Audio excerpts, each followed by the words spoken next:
Yan, yung ganyan. Yung umibabaw na yung mantika sa sarsa. Yan na nga ang pinakamasarap na pagkakaluto nito. Umpisahan na natin to. Timplahan muna ang manok. Nasa 1 kilo lahat to. Hita ng manok na wala ng buto. Sangkapan ng kalamansi juice.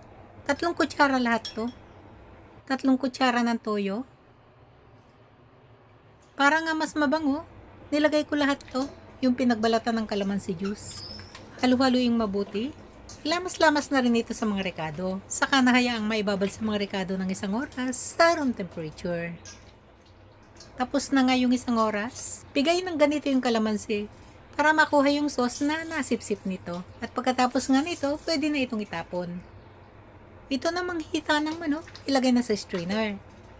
Saka napiga-pigain ng ganito para naman mapatiktikan itong mabuti. Ito namang pinagbabarang sauce, itabi lang. Gagamitin natin yan uli mamaya. Lutuin na natin to. Gumamit dito ng malakas na setting ng apoy. Magpainit ng 3 kutsara ng mantika. Isang buong sibuyas lahat to, yung nilagay ko dito. Nakagawa ako dito ng 2 tasa ng onion rings. Pero 1 tasa lang muna ilalagay dito. Yung 1 tasa, itabi lang muna. Mabilis lang to. Halu-haluin lang ng mga nasa kalahating minuto. O kaya naman ay hanggang sa maamoy na yung bango ng sibuyas. Yan, mabango na. Hanguin, saka na itabi. Sunod ng gawin dito, prituhin saglit ito mga hita ng manok. Prituhin ito ng mga nasa 4 na minuto lang. Gamit dito yung medium high setting ng apoy. Ngayon, pwede nang baliktarin. Prituhin din ng 4 na minuto itong parte na may balat ng manok. O kaya naman ay hanggang sa mapagmantika na yung balat ng manok. Pagka ganyan na nga yung pagkaprito nito, pwede nang hanguin saka na itabi. Paalala lang pala na para maiwasan nitong masunog dahil nga sa naibabad na ito sa mga rekado, balibalik pa rin lang kung kailangan. At kung sobra naman yung init ng mantika, bawasan lang ang apoy sa medium setting. Hindi pa talaga tuluto, pero hanguin na saka na itabi. Tanggalan na ng mantika ang lutuan.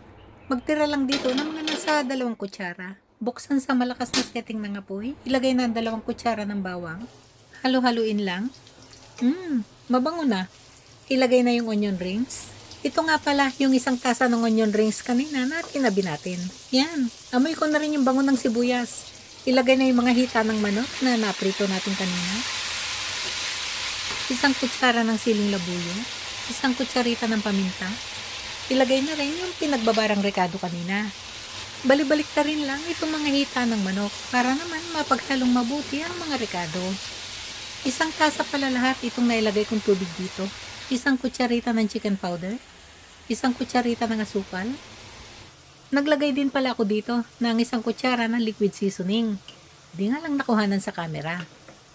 Takpan, patuloy na lutuin sa mahinang apoy ng 20 minutos. Pagkatapos ng 20 minutos, yan na malambot na yung karne ng manok. Ngayon, pwede nang tikman para maihusto ang lasa. Manyaman eh. Lutuin na lang ito ng mga nasa 3 minuto. O kaya naman ay hanggang sa makita na umiibabaw na yung mantika sa sarsa nito.